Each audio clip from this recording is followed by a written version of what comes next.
அஸ்ஸலாமு அலைக்கும் வரஹ்மத்துல்லாஹி பரகாத்துஹு. அல்ஹம்துலில்லாஹி ரப்பில் ஆலமீன்.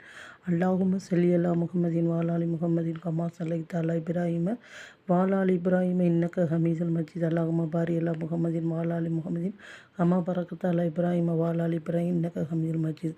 அன்பார்ந்த என்னுடன் பிறக்காத சகோதர சகோதரி அனைவருக்கும் அஸ்ஸலாமு அலைக்கும். நீங்கள் எல்லோரும் எப்படி இருக்கீங்க? நீங்கள் நல்லா இருக்கிறதுக்கு அல்லாட்ட நான் அதிகமாக துவா செய்து கொள்கின்றேன். இன்றைக்கி பார்த்திங்கன்னா வியாழக்கிழமை இருக்குது.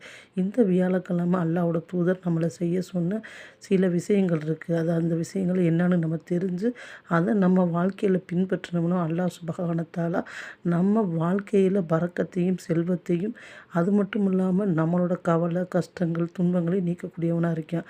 யார் ஒருவர் அல்லாஹ்வின் தூதர் வழியையும் அவர் சொல்லிக் கொடுத்த முறைகளையும் பின்பற்றி வாழ்கிறாரோ அவருக்கும் அவரோட வாழ்க்கை சிறப்பாக அமைகிறதுக்கு அல்லாஹ் சுப்ஹானஹு தஆலா பரக்கத் செய்கின்றான்.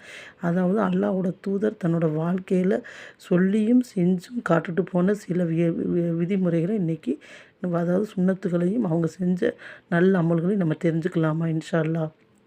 வியாழக்கிழமை அல்லாஹ்வோட தூதர் சொன்ன ஒரு ஹதீஸை நம்ம இன்ஷா அல்லாஹ் பற்றி பார்க்கலாம்.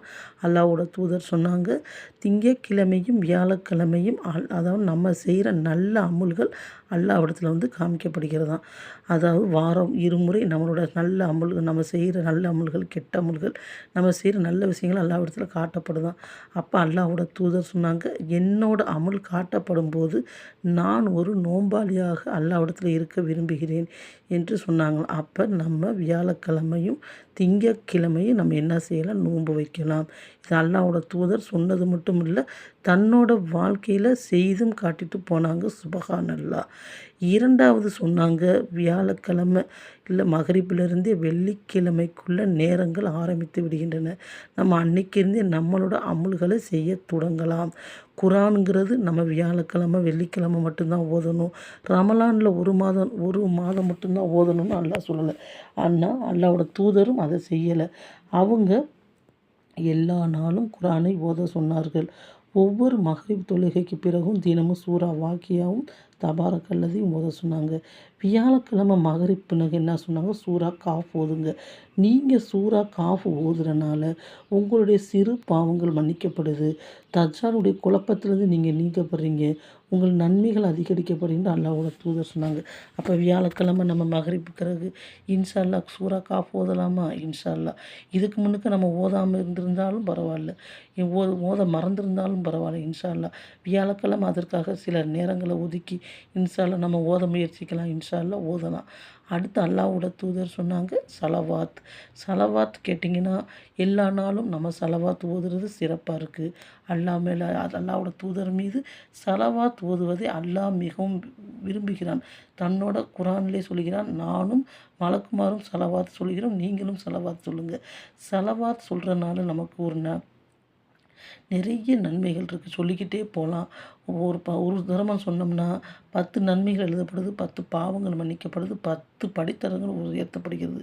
சுப்ஹானல்லாஹ். அல்லாஹ்வோட கருணை மழையும் நமக்கு கிடைக்கிது. அப்போ நம்ம என்ன செய்யலாம்? சலவாத்தை வியாழக்கிழமை மட்டும்னு இல்லாமல் குறிப்பிட்ட வியாழக்கிழமை நம்ம அதிகமாக ஓதணும். வெள்ளிக்கிழமை வரைக்கும் மற்ற நாளும் அல்லாஹ்வோட தூதர் மீது அதிகமாக சலவாத் ஓதணும். ஏன்னு கேட்டிங்கன்னா சலவாத் அல்லாஹ்வோட தூதருக்கு நம்ம ஓதுறவங்க நம்மளோட முகம் காட்டப்படுது. இதுக்கு மேலே ஒரு சிறப்பு என்ன வேணும்னு நினச்சி பாருங்கள். அல்லாஹ் தூதரை நம்ம பார்க்கலன்னு வருத்தப்படுறோம், நம்ம அவங்கள பார்ப்போமா மறுமையிலன்னு ஏங்குகிறோம். ஆனால் நம்ம வாரம் ஓதுகிற சலவாத் நம்மளுடைய முகத்தோடு காட்டப்படுது. சுப்ஹானல்லாஹ். அது மட்டுமல்ல, சலவாத் ஓதுறத பத்திரம் பண்ணி வச்சு நாளைக்கு மறுமை நாளில் அல்லாஹ்வோட தூதர் நமக்கு பரிந்து பேசுவார்கள். யார் அதிகமாக சலவாத் ஓதுறாங்களோ அவர்களுக்கு என்ன செய்வாங்க? பரிந்து பேசக்கூடியதாக இருக்குது சலவாத். இது 3வது விஷயம். 4வது விஷயம் கேட்டிங்கன்னா அதிகமாக இம்மை மறுமைக்காக துவா செய்ய சொன்னாங்க. அப்போ நம்ம ஒரு சம்பவத்தோடு பார்க்கலாமா? அல்லாஹ்வோட தூதர் சொன்னாங்க, ஒரு பெண்மணி நேசங்க தன்னோட தாயை இழந்துட்டாங்க. அவங்க தாயை இழந்தனால அதற்காக கபரஸ்தானுக்கே போய் அழுது புரளல. அவங்க இருக்கரம் ஏந்தி அல்லாஹ்ட்ட துவா செய்தார்கள். யா அல்லாஹ், என்னோட தாய் பாவங்களை முன்பின் செய்த பாவங்களை மன்னிப்பாயாக. அவர்கள் என்னை சிறு வயதில் வளர்த்தது போல் என்னை கஷ்டப்பட்டு வளர்த்தாங்க, என்னை ஆளாக்குனாங்க. அவங்களுக்கு நீ கருணை செய்வாயாக. அவங்களுக்கு நீ கிருபை செய்வாயா. என் தாய் தந்தையருக்கு கிருபை செய்வாயாக. அவர்களுக்கு கபரை நீ வெளிச்சமாக்குவாயாக. அவர்களுடைய கேள்வி கணக்கை லேசாக்குவாயாக. நாளை நல்ல அடியார் கூட்டத்தில் அவங்க எழுப்புவாயாக. அவர்களுக்கு என்ன செய்வாயா, நன்மை தீமை தட்டில் அதிகமான நன்மை உள்ளதுக்காகவே தருவாயாக.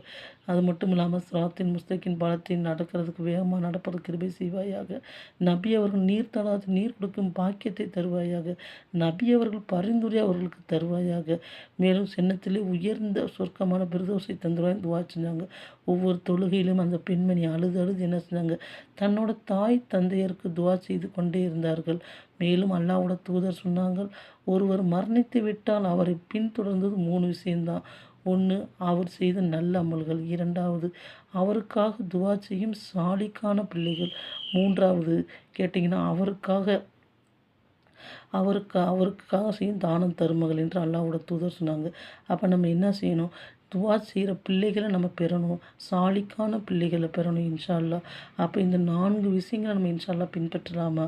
அல்லாஹ்வோட தூதர் சொன்னது மட்டும் இல்லை, தன்னோட வாழ்க்கையில் செயல்பட்டின இந்த 4 விஷயங்களை நம்ம வாரம் செய்யக்கூடிய பாக்கியத்தை நமக்கு அல்லாஹ் தந்தருள்வானாக. யா அல்லாஹ் இந்த 4 செயல்களை எங்கள் வாழ்க்கையில் பின்பற்றக்கூடிய பாக்கியத்தை தந்தருள்வாயாக. யா அல்லாஹ் நீ கிருபை செய்கிறவர்களெல்லாம் கிருபையாளன். இன்றைக்கி ஒரு கேள்வியோடு முடிக்கலாமா இன்ஷா அல்லாஹ்? அந்த கேள்விக்கு பதில் தெரிஞ்சால் நீங்கள் கமெண்டில் சொல்லுங்கள். ரொம்ப சின்ன கேள்வி தான். இந்த கேள்விக்கு நீங்கள் பதில் சொல்லுங்கள். ஏன்னு கேட்டிங்கன்னா தீனோட விஷயங்களை நம்ம எல்லாருமே தெரிஞ்சுக்கிறணும். 3 கேள்வி கேட்குறேன், அதுக்கு நீங்கள் சின்ன கேள்வி தான், பதில் சொல்லுங்கள். முதலாக கப்பலை தயாரித்த நபி யார்? 2வது கேட்டிங்கன்னா அதிகமாக கோவப்படுற நபி யார்? அதுக்கடுத்துக்குன்னா அதிகமாக என்ன செய்கிறது? இந்த 2 கேள்விக்கு பதில் சொல்லுங்கள் இன்ஷா அல்லாஹ்.